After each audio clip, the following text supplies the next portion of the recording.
Ration கடையில் வாங்கின 3000 ரூபாவை நம்ம இளைஞர்கள் திரும்பவும் பார்த்திங்கன்னா கவர்மெண்ட்டுக்கே கொடுக்குறாங்க. இது பார்த்திங்கன்னா குடித்த பாட்டிலை வந்து ரிட்டர்ன் பண்ணுறதுக்காக நின்றுட்டுருக்க லைன் இது. ஒரு பாட்டில் கொடுத்தா 10 ரூபா கொடுக்குறாங்க போல இருக்குது. வயசு பசங்கள்லேருந்து வயசானவங்க வரையும் எல்லாருமே இந்த பாட்டில் பொறுக்கிற வேலையை தான் இப்போ செஞ்சிட்ருக்காங்க. இது நல்ல திட்டமாக கேட்டால் கண்டிப்பாக நல்ல திட்டம் தான். எதனாலன்னு சொல்லணும்னா, இந்த கீழே கிடக்கிற பாட்டில்ஸ்லாம் வந்து இந்த விலங்குகள் காலில் அடிபடுறதும், அப்புறம் இந்த ரீசைக்கிள் ஆகிறதுக்கும் நல்லா யூசேஜாக இருக்கும். ஆனால் இது இன்னொரு சைடு பார்த்திங்கன்னா, இந்த பாட்டிலை பொறுக்கிறதுக்காகவே இளைஞர்கள் சுற்றிட்டுருக்காங்க. இதெல்லாம் பார்க்கும்போது ரொம்ப கஷ்டமாக இருக்குது.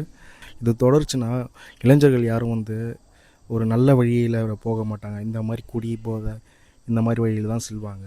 தயவுசெய்து அரசாங்கம் இதை மறுபரிசீலனை செய்யணும்.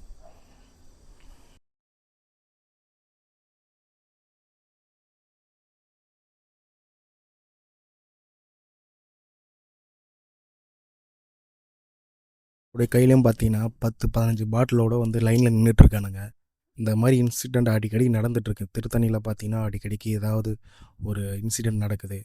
இதை வந்து அரசாங்கம் வந்து இந்த மாதிரி குடி சில இதெல்லாம் அரசாங்கம் கண்ட்ரோல் பண்ணால் தான் இந்த நாட்டுக்கும் நல்லது, இந்தியாவும் வளர்ச்சி அடையும்.